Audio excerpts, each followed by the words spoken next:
उत्तर भारत के एक छोटे से गांव में, जहां सुबह की शुरुआत मुर्गे की बांग से होती थी और शाम को चौपाल पर हुक्के की गुड़गुड़ाहट से, वहीं रहता था रिंकू। उम्र थी 28 साल, कद मीडियम, रंग सांवला, आंखों में अजीब सा सपना और चेहरे पर हर वक्त एक लापरवाही भरी मुस्कान। गांव में लोग उसे कामचोर रिंकू कहते थे। माता पिता की चिंता। रिंकू के पिता हरिराम खेती करते थे। जमीन ज्यादा नहीं थी, बस इतनी कि पेट किसी तरह भर जाए। माँ शांता देवी घर गृहस्थी संभालती थी और हर दूसरे दिन रिंकू को ताने देना उनका नियम बन चुका था। 28 साल का हो गया है तू, लोग इस उम्र में घर बसा लेते हैं और तू अब भी खाट तोड़ रहा है। रिंकू हंस देता, अरे माँ कुछ बड़ा करूंगा, बस टाइम आने दो। लेकिन टाइम कब आएगा ये खुद रिंकू को भी नहीं पता था। सुन ही एक आन सा दिन जो खास बन गया। उस दिन भी सब रोज जैसा ही था। रिंकू देर से उठा, हैंडपंप पर मुंह धोया, चाय पी और मोबाइल में रील्स देखने लगा। तभी पता की आवाज आई, आज भी खाली बैठेगा या खेत में हाथ पटाएगा। रिंकू चुप रहा। लेकिन उस दिन कुछ अलग था। गांव के मेन रोड पर अचानक भीड़ दिखी। बर्गर शहर की हवा गांव में। एक छोटा ट्रक रुका। उस पर लिखा था शर्मा जी का fast food, burger, chowmein, momos. गांव के लड़के लड़कियां, बच्चे सब टूट पड़े। रिंकू भी पहुंचा। उसने पहली बार जिंदगी में बर्गर खाया। पहला बाइट लेते ही उसके दिमाग में जैसे बिजली कौंध गई।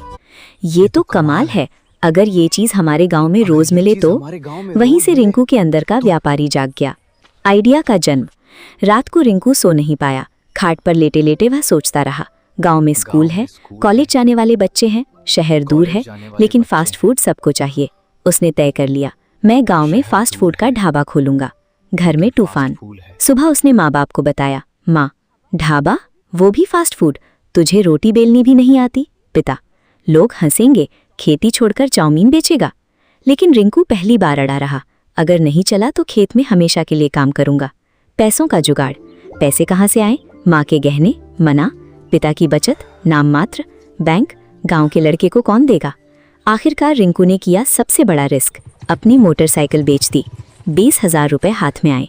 आग ढाबे की शुरुआत। गांव के बस स्टैंड के पास एक पुरानी टपरी थी, वहीं लगा दिया गया एक तख्ता, रिंकू फास्ट फूड कॉर्नर। पहले दिन मेन्यू था चाय, ब्रेड ऑमलेट, मैगी। रिंकू खुद किचन में, खुद काउंटर पर, खुद बर्तन धोता। पहले दिन खाली ग्राहक, दूसरे दिन सिर्फ 2 बच्चे, तीसरे दिन एक आदमी आया और बोला, भैया चाय में शक्कर ज्यादा है। रिंकू मुस्कुराया, अगली बार कम कर दूंगा। बारिश, हार या उम्मीद। 1 हफ्ते में आधे पैसे खत्म हो गए। गांव वाले ताने मारने लगे, कहाँ गया तेरा सपना रिंकू। उस रात बारिश हो रही थी। रिंकू ढाबे में अकेला बैठा था, सामने बुझा हुआ चूल्हा और गीली जमीन। उसने खुद से कहा, या तो कल से सब बदलेगा या मैं टूट जाऊंगा। और यहीं से शुरू होने वाला था रिंकू की जिंदगी का असली संघर्ष। बारिश वाली उस रात के बाद अगली सुबह रिंकू जल्दी उठ गया। आंखों में नींद कम थी, पर चेहरे पर एक अजीब सी जिद। उसने खुद से कहा, आज कुछ अलग करना होगा, वरना सब खत्म। आग, नया प्रयोग। रिंकू को याद आया, शहर में उसने जो सबसे ज्यादा बिकते देखा था वो था चाउमीन और मोमोज। लेकिन गांव में ये कोई ढंग से बनाना नहीं जानता था। वो साइकिल लेकर पास के कस्बे गया।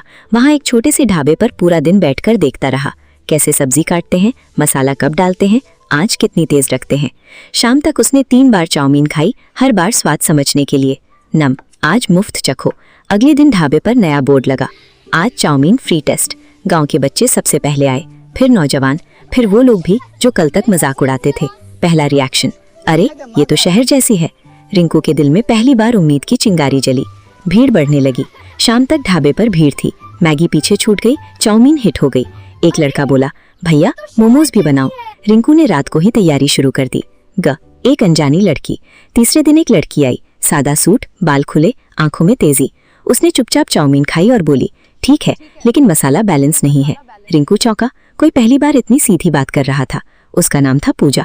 वो पास के स्कूल में पढ़ाती थी। सलाह जो किस्मत बन गई। पूजा रोज आने लगी, कभी चाय, कभी कुछ खाने। एक दिन बोली, अगर तुम साफ सफाई और स्वाद दोनों पर ध्यान दो तो ये ढाबा चल पड़ेगा।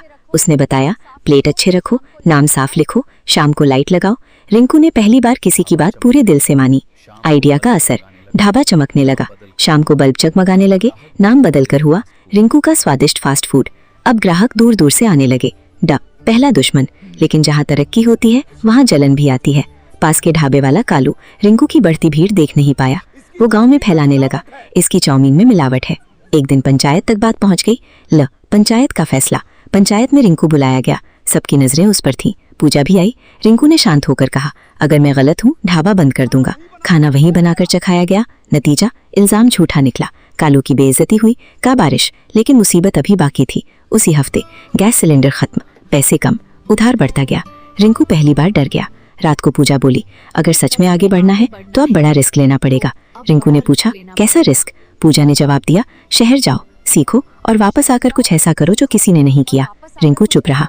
उसके सामने दो रास्ते थे, या तो यहीं रुक जाए या गांव से बाहर निकलकर खुद को बदले। और यहीं से शुरू होने वाला था रिंकू की जिंदगी का सबसे बड़ा सफर। रिंकू उस रात बहुत देर तक सो नहीं पाया। पूजा की बात उसके दिमाग में घूम रही थी। शहर जाओ, सीखो, कुछ अलग करो। वो जानता था ये रास्ता आसान नहीं होगा, लेकिन अगर जिंदगी में कुछ बड़ा करना है तो डर से आगे बढ़ना ही पड़ता है। बिसी, शहर की ओर पहला कदम। अगली सुबह रिंकू ने ढाबा बंद किया। माँ के पैर छुए। पिता से सिर्फ इतना कहा, या तो बदल कर लौटूंगा या सीख कर। जेब में थे सिर्फ 3000 रुपए और दिल में बड़ा सपना।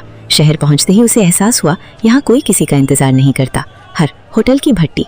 रिंकू ने एक होटल में काम मांगा। मालिक ने उसे देखा और बोला, काम 16 घंटे का है, गाली भी सुननी पड़ेगी। रिंकू ने हाँ कह दी। वहां उसने सीखा तेजी से काम, एक जैसा स्वाद, ग्राहक से बात करने का ढंग। रात को थक कर गिर जाता, लेकिन हर दिन कुछ नया सीखता। भर, गलतफहमी और टूटन। इधर गांव में पूजा रोज ढाबे पर आती, लेकिन ढाबा बंद देख मायूस हो जाती। कालू ने आग में घी डाल दिया। रिंकू शहर भाग गया, अब वापस नहीं आएगा। पूजा को पहली बार शक हुआ। उधर रिंकू फोन करने से डरता, जब तक कुछ बन ना जाऊं बात नहीं करूंगा। यही चुप्पी सबसे बड़ी गलती बन गई। वापसी एक नए रिंकू के साथ। 6 महीने बाद रिंकू वापस लौटा। उसके हाथों में नए बर्तन, नए मसाले, नई सोच। ढाबा दोबारा खुला। नया नाम, रिंकू फास्ट फूड एंड देसी कैफे। नया मेन्यू, चाउमीन, मोमोज, देसी बर्गर, कुल्हड़ चाय। पूजा आई। दोनों आमने सामने खड़े थे। पूजा बोली, क्यों नहीं बताया? रिंकू, डर था कहीं अधूरा होकर वापस ना आ जाऊं। पूजा मुस्कुराई, अब पूरा हो गए हो। भर, आखिरी चुनौती। कालू ने आखिरी चाल चली। फूड इंस्पेक्टर बुलवा लिया। जांच हुई, सब साफ। नतीजा, इल्जाम झूठा निकला। रिंकू का नाम पूरे इलाके में फैल गया। स्टार, सपना पूरा। आज ढाबे में 5 लोग काम करते हैं।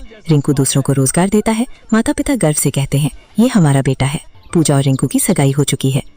कहानी की सीख, छोटे गांव से बड़ा सपना निकल सकता है। काम छोटा नहीं होता, सोच छोटी होती है। अगर हिम्मत और मेहनत साथ हो तो किस्मत भी रास्ता देती है।